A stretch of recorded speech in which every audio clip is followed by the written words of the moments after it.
আসসালামু আলাইকুম, আশা করি সবাই ভালো আছেন। তো আমি আজকে জানানোর চেষ্টা করব বর্তমানে সৌদি আরবে একজন প্রাইভেট কার চালিয়ে কত টাকা মান্থলি ইনকাম করা যায়। বিস্তারিত আমি জানানোর চেষ্টা করবো। আর আমি একজন গাড়ি চালাই, ঠিক আছে? তো সবাই ভিডিওটা দেখবেন ইনশাল্লাহ। তো আসলে যাদের প্রাইভেট কার আছে, যারা গাড়ি চালাতে পারেন সৌদি আরবে, এবং যাদের লাইসেন্স নাই, যদি লাইসেন্স থাকে একটা গাড়ি কিনতে পারেন, ঠিক আছে?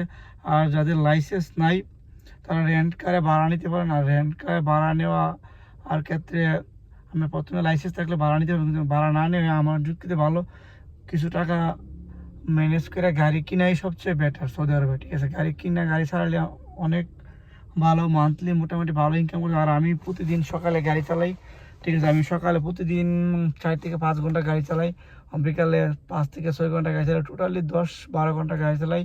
আর সকালে আমি 4-5 ঘন্টা গাড়ি চালালে প্রতিদিন 100 রিয়ালের মতো ইনকাম করতে পারি, ঠিক আছে? আর বিকালে কোনো দিন 120 রিয়াল, 130 রিয়াল, এমনকি 150 রিয়ালও বিকালে ইনকাম করা সম্ভব। টোটাল সকাল বিকাল গাড়ি চালাই আমি টোটালি প্রতিদিন 250 বা 220 রিয়াল, বা কোনো দিন 260 রিয়াল এরকম ইনকাম করা যায়। আর তেল লাগে মোটামুটি 30 বা 35 রিয়ালের তেল লাগে।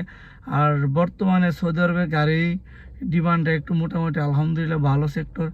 যাদের লাইসেন্স আছে বা যারা গাড়ি চালাইতে পারেন, লাইসেন্স নাই তারা লাইসেন্স বানাইতে পারেন। লাইসেন্স বানায় একটা গাড়ি, টয়োটা ইয়ারিস বা বিশেষ করে গাড়িটা কেনার চেষ্টা করবেন টয়োটা কোম্পানি এবং বা হুন্ডাই কোম্পানির মধ্যে, তাহলে সবচেয়ে ভালো। এগুলোর পার্টস অ্যাভেলেবেল পাওয়া যায়, আর এগুলো বেচতে গেলেও মোটামুটি ভালো টাকা বেতন যায়, যাতে লস হয় না, এই আর কি। আর বর্তমানে সৌদি আরবে গাড়ি থাকলে আপনি ফুড ডেলিভারি কাজ করতে পারবেন, আপনি প্যাসেঞ্জার টানলেও আনতে পারবেন, সমস্যা নেই। আর ফুড ডেলিভারি আইডি করলে যায় হাঙ্গা স্টেশনে এগুলোতে ভাড়া মারতে পারবেন, কোনো সমস্যা নাই। আর বিশেষ করে ভাড়া মারতে গেলে অনেক সময় একটু সমস্যা হয়, মাঝে মধ্যে চেকে পড়তে হয়, মোর হইলে চেক দিলে একটু গাড়ামা দিব, ভাড়া মারতে পারবেন, সমস্যা নেই। আছে আমি মঞ্জিল সাবাক কাজ বিভিন্ন পেশাতে আরও ইচ্ছুক হলে ভাড়া মারতে পারেন, কোনো সমস্যা নাই। ভাড়ার ক্ষেত্রে সব কিছু এক সমানই, একটু সিভ ওয়া ভাড়া মারতে হইব। আর আমি মূলত আমার নিজের বিষয়ে আমি মঞ্জিল, কিন্তু আমি গাড়ি চালাতেছি প্রায় 4 বছর ধরে, কোনো সমস্যা নেই। আপনি যদি গাড়ি একটা কিনতে চান, নর্মালি গাড়ি কিনতে পারেন 20 থেকে 25 হাজার রিয়াল হলে মোটামুটি একটা গাড়ি কিনতে পারেন। আর 30 হাজার রিয়াল হলে সবচেয়ে ভালো ভালো গাড়ি কিনতে পারবেন, কোনো সমস্যা নেই। তো যারা সৌদি আরবে গাড়ি কেনার ইচ্ছা, যারা বাংলাদেশ থেকে নতুন আছেন, গাড়ি কিনবেন ভাবতেছেন, সৌদি আরবে গাড়ি চালাবেন, তারা মান্থলি গাড়ি চালাইলে, নিজের গাড়ি হইলে ম্যাক্সিমাম সব কিছু এভরিথিং সর্বনিম্ন 1 লাখ টাকা রুজি করতে পারবেন, সর্বনিম্ন 1 লাখ টাকা। উপরে 1,40,000, 1,30,000 বা 1,50,000 করতে পারবেন। তো যারা গাড়ি চিন্তা ভাবনা সৌদি আরবে গাড়ি চালাবেন, আমার পক্ষ থেকে অবশ্যই তাদেরকে ওয়েলকাম। গাড়ি চালালে ভালো টাকা ইনকাম করতে পারবেন।